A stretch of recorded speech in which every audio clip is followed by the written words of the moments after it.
Hey everyone, welcome back to another video. I never thought that I would see this particular day whereby you have grown adults and grown men in positions of power and leadership actually not doing the right thing by real women. In fact, they are choosing to go in the other direction. In fact, they want women everywhere to struggle. They want biological men to take over female-only spaces, as it would seem. How do I know this? Because here in Australia, particularly in New South Wales, the New South Wales Premier, Chris Minns, has weighed in with his support for, get this, gender self-ID laws, which would allow anyone to change their legal gender, including children. And they are considering this and debating this in Parliament this week. I'm recording this on Wednesday, the 16th of October. They are putting this out on the floor, and the likelihood of this passing is quite high because it is Labor. Labor has the majority at the moment in Parliament. So what do you think is going to happen? They're going to go to the Greens, and the Greens are going to support this particular bill because it falls in line with what the Greens love so much. They don't actually support any of the good bills that Labor, produces. They support all of the, what word can I use here? All of the negative and horrible bills that Labor produces, because that fits in line with the Greens agenda. So Rachel Wong has weighed in on this. So let's address a couple of things that we all need to know. No one is demanding that anyone have irreversible, life-changing surgery. Those opposed to gender self-ID laws, and I'm using the term gender because I'm not allowed to use the other term, are, however, deeply concerned that such laws facilitate social transition, which in turn encourages gender-confused individuals, particularly vulnerable children and young people, down a path of harmful medical transition, including irreversible life-changing surgery. The government document Minns insists people should be able to easily change is a person's birth certificate. A birth certificate is a legal and historical record of fact.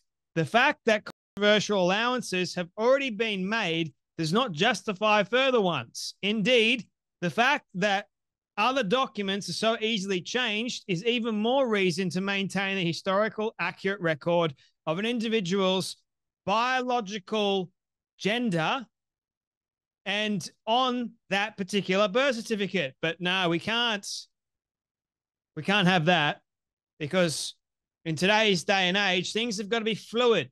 Things have got to move. We can't be so binary anymore, people. We can't be so rigid. According to Chris Minns, we've got to be with the times, and the times is quite, it's moving. You can't actually have things that are set in stone or concrete anymore. And everyone's going, oh, the birth certificate, forget about that. We can change it whenever we want to change it, including that of kids. So what's the point of having it if all you're going to do is change it from 1 minute to the next? So if you do change it to what you want, are you then able to change it back? So you're just tossing between? So you're not going to actually have anything that's concrete anymore, are you? It's ridiculous. But I guess to be able to change your birth certificate, it costs them money. So they're making an avenue, people, but opening the doors and opening the floodgates for transgender individuals to literally over. Nowhere in his comments does Minns acknowledge the impact of gender self-ID laws on women and girls.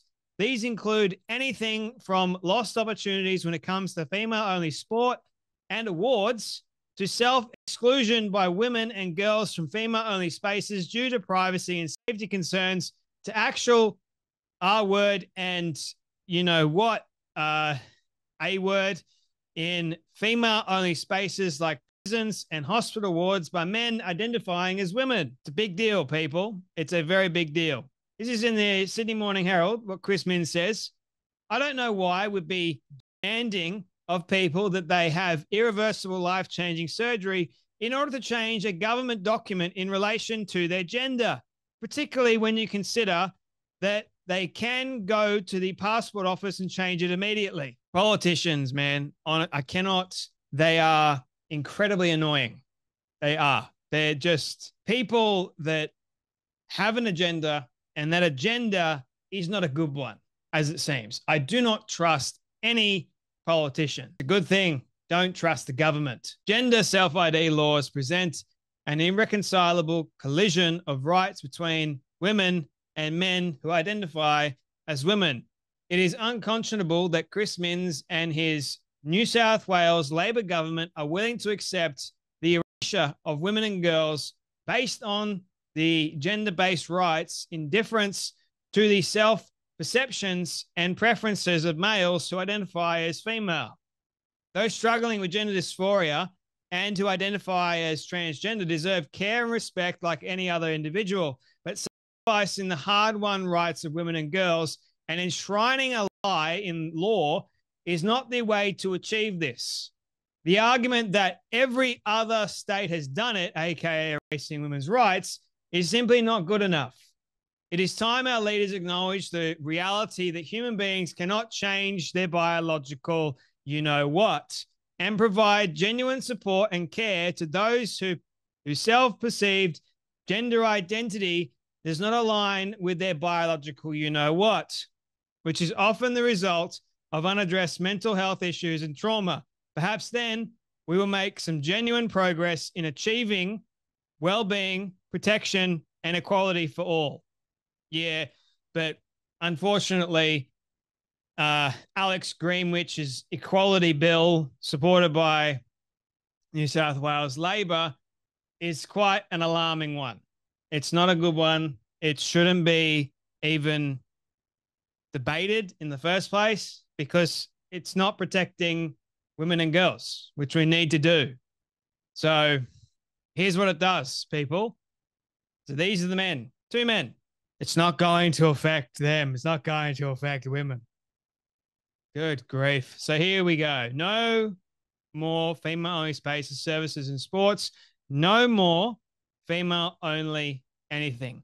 No more safety, privacy, dignity, and fairness for women and girls.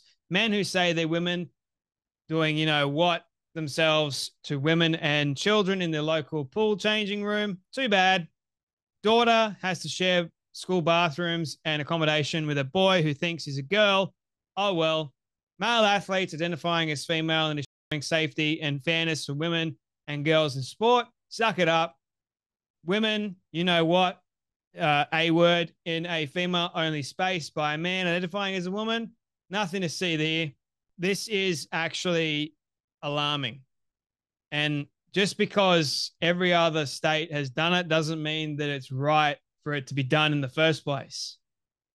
I think society needs to wake up, and society needs to actually realize that this can't keep on going on, because we need to protect women and girls from the likes of biological dudes that think that there's something they're actually not. We need to protect them. We should protect them. But yet, why, when it comes down to it, are these biological men not doing that? They're making it a utopia for biological men. Unreal. Anyway, you guys take care. You be blessed. And I'll keep you guys updated in what ends up happening. See you guys in the next video. Be blessed.